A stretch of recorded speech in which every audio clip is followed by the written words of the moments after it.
Yeah. Hey. What is good, my gang? This is your boy. I got that juice. And we are back with another video. So guys, Goku is the god of destruction. If you ain't see the last video, go see it. Cause it's gonna blow your mind. It's awesome. This ain't my stuff now. This is fan mine. I am reacting to, I'm about to show you right now. But this is the first thing I'm watching it on his channel. So it's actually about to be where Goku is about to get ritualized into the position. So let's see what happens, guys. Let's see how good this one is. Last time on Hakai, upon meeting the deities and angels of the other 11 universes, it was put to a vote who the next destroyer to replace Champa would be, Goku or Vegeta. With a tally of 24-0, it was decided that the prince would be the best man for the job. But Zeno had other plans, overturning the ballot and giving the position to his friend Goku. That's fine. As our hero takes off to begin the ceremony to make the questionable decision permanent, how will he handle the new position? That's name, Mondo. No, I don't know. I know it's Mondo something, but landing on the Universe 6 planet of destruction. I like how they be landing too. Goku takes a quick look around to find this place looks exactly like Beerus' planet, who briefly explains to him that all planets of destruction are the same. Vados wastes no time in greeting the gang, welcoming them all, especially Mr. Goku, or should she say Lord Goku now. Coyote Beerus requests they skip the formalities. The biggest thing on his mind is scouring the fridge to see what kind of food his brother happened to leave behind. Which sounds great to Goku as well, exclaiming he's starving. But didn't he just eat a ton while they were back on Earth? It seems Shin still has a bit to understand about the Saiyan. If there is food, you will eat it. Vados offers her apologies, but there will be no time to eat. The ritual is set to begin very soon. Something Goku wasn't expecting at all. Has it really been 24 hours already? Since nothing else can be done, Whis ushers the group off to the location. Making their way through a gigantic stairwell, our hero begins to grimace at something. Sensing his discomfort, the angel decides to inquire what it is that bothers him, stating he appears upset. And he just thinks this place is kinda depressing. He doesn't want to live here. Vados chimes in to say that there's no need to be put off by his surroundings. Once he becomes a god, he will have the entire universe to get to know. There will be countless planets he can visit for extended periods. He'll also have many tasks to fulfill. Champa left behind a lot of accumulated work. In addition, he'll also have to undergo a very special training. And innuendo aside, that's something Goku likes the sound of.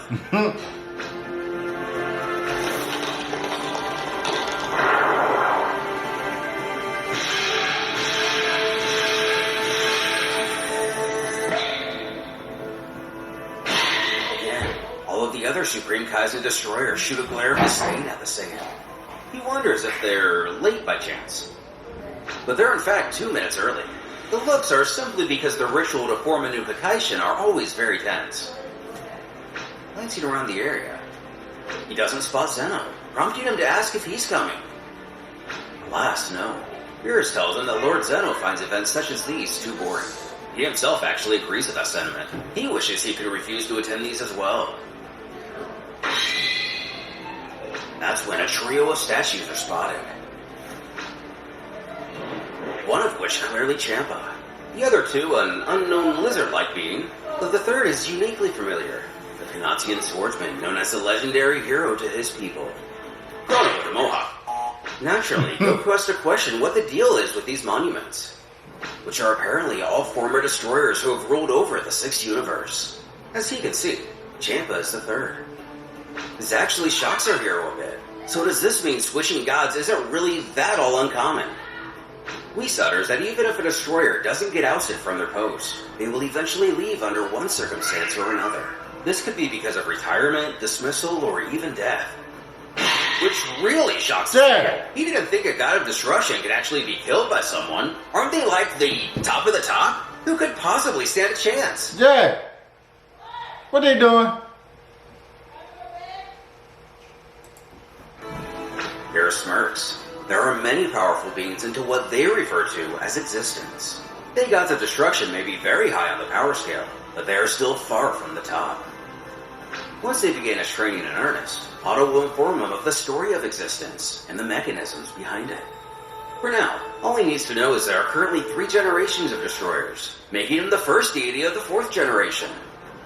In this, he kind of thinks he understands. He heard that Top was being trained to become the Hakaishin of Universe 11, and he has a hunch that Whis was preparing either him or Vegeta to be the one of Universe 7. That means they were probably thinking about who'd be the best to replace the god here for a long time now. Which, for the most part, is correct by Beerus, sneering that it looks like the idiot has actually figured out something for a change. But the process of transitioning generations is a slow one. It can take several millennia until all 12 universes complete the switch. The difference between the tenure of one Hakaishin to another can take up to millions of years. Meaning, for at least the 12 remaining universes, excluding the 6 that are erased, there are likely 2 former Kaioshin and destroyers for each, with the exception of Universe 6, which now has 3 former with the removal of Champa. The Grand Priest calls out to everyone. It is time for the ritual to form a new god of destruction to begin.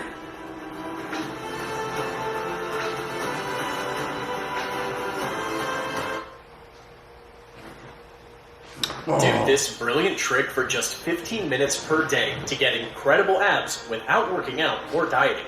An ingenious college athlete.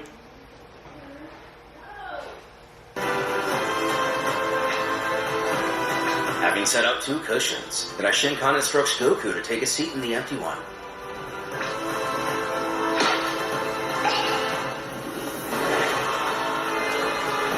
On the other, fruit of some kind. Looking at it closely, he asks if those are one of those golden fruits Shin told him about. Surprised at his knowledge, the Father of Angels informs that it is. It will become the new Supreme Kai of Universe 6. Once he's born, from that moment forward, the 2 of their lives will be intertwined. While feeling this whole thing is pretty wild, Goku simply goes along with it. As the Grand Priest announces to Lord Goku, he wants him to completely empty his mind. It's absolutely crucial that he does this. Here we go, guys.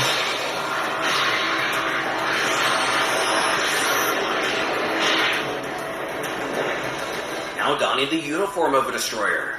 The Saiyan himself states he doesn't really feel any different when he's greeted by a cute face. A new Kaioshin. After she greets him, Goku questions when she got here. He didn't even see her.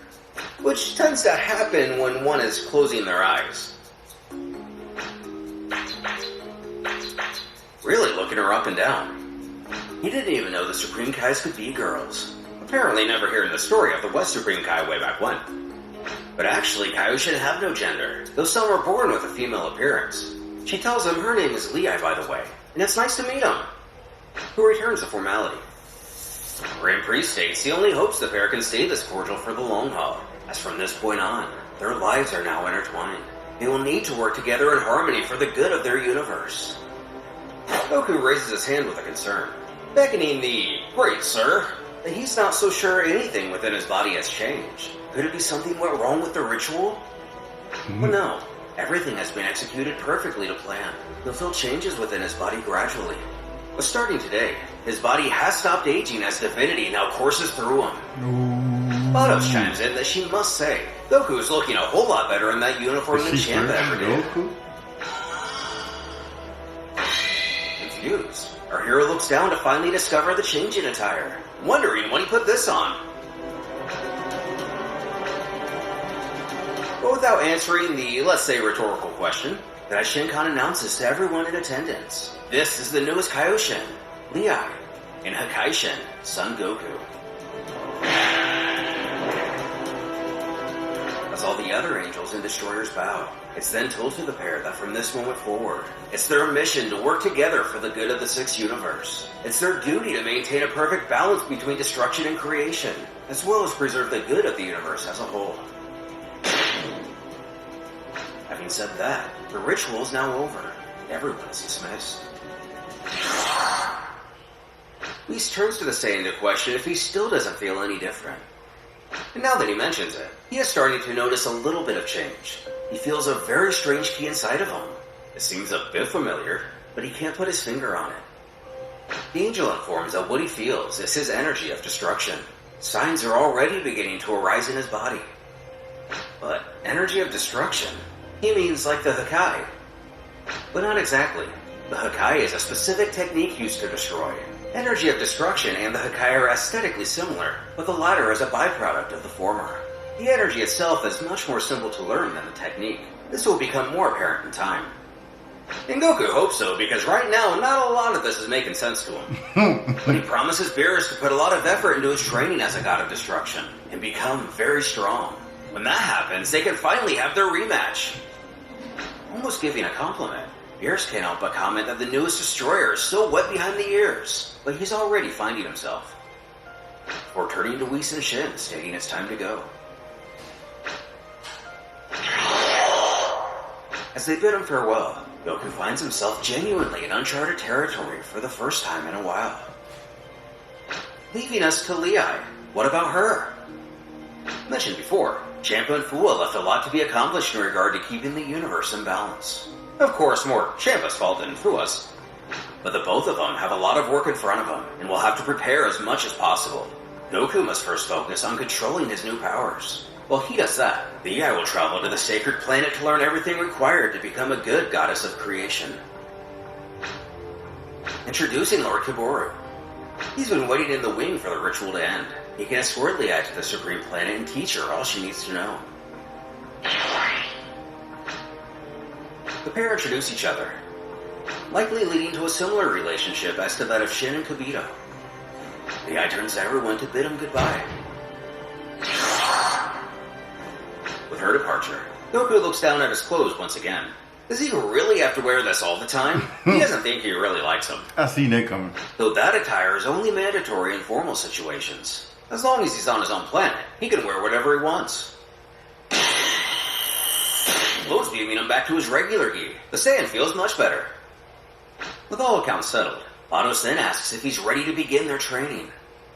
But he barely got any rest because of this whole ritual thing.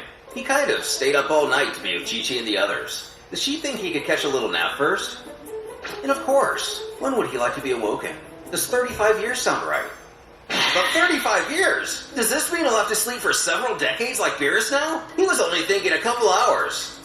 This causes Vados to let out a giggle. She had grown so accustomed to Champa's mannerisms, she forgot not all beings sleep as long as Nekosejans. It seems like things are going to look a lot different around here with Goku at the helm.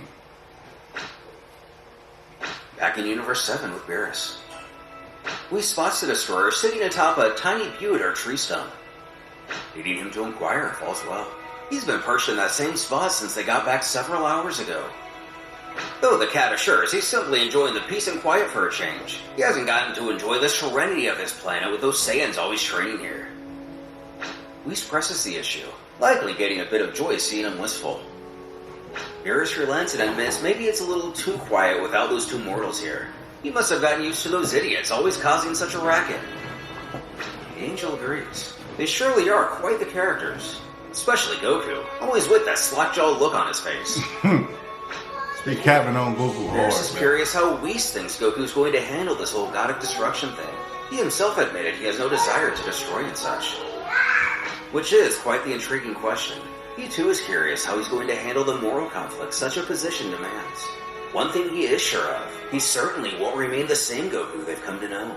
Before asking if that is what worries Beerus. Who claims he should know better than that by now. He's only minutely curious. He does not care about his personality. In fact, he thinks he might just take advantage of the silence with a quick nap. Wake him in 1 month and they'll go to Earth to get something to eat. Something which Whis has no resistance to. The magic is calling you with celebration. No, don't be messing up. However, truth is Beerus does care, at least a little more than he initially realized.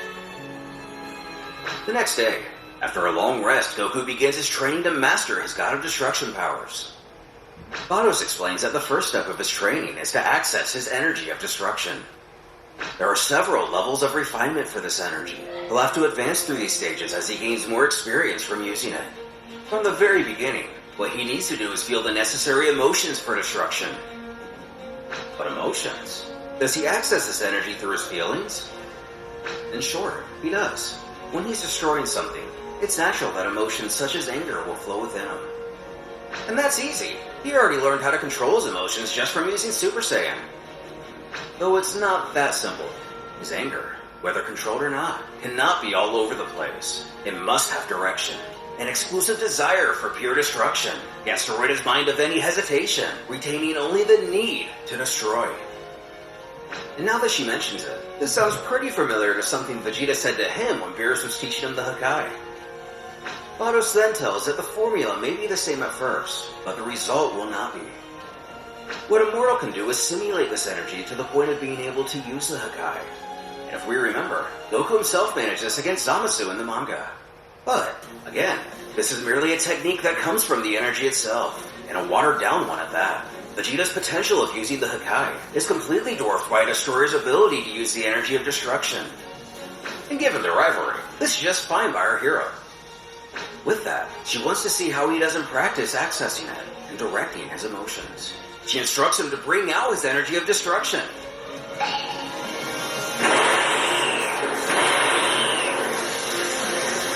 Commanding him to stop, Vados says that he's only using his regular ki.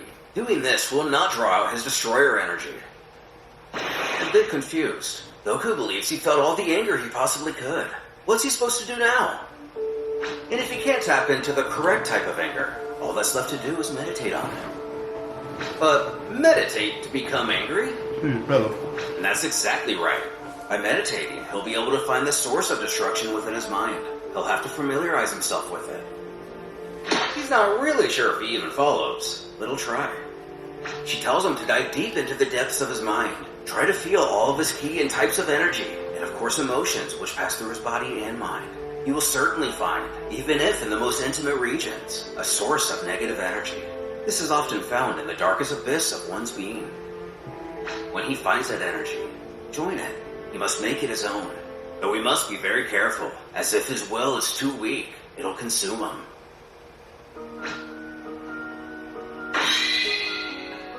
Closing his eyes, Goku finds himself within himself. A dark, mysterious place. Actually, he can't believe somewhere like this exists within him. But wasting no time, he has to find this negative energy. And he thinks he's locked onto it almost instantly. Spotting a swirling orb, that must be it. Gives our heroes chills just getting close to it. Reaching out, figures here goes nothing.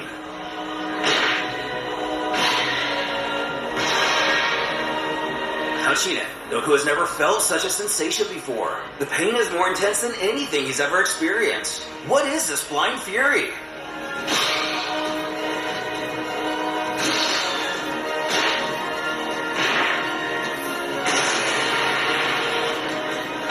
Revisiting the most emotional experiences in his life.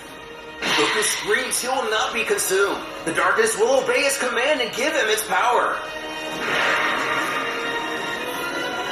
As a shockwave emanates over the planet of destruction, Vados wonders if he actually got it.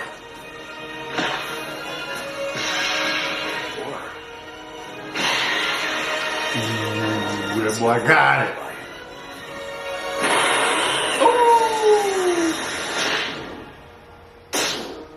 With a thumbs up, he's got it. Now able to access his energy of destruction. The first step in his training is complete. What further challenges await our hero? And what, if any, confrontations will his loved ones face without him, back in Universe 7? Oh, come on. It's a good look on Goku, man. It's a good look. I know everybody thought Vegeta would get it, but it makes more sense for Goku to be a destruction guy. Cause Vegeta's just gonna be another Beerus gonna destroy everything.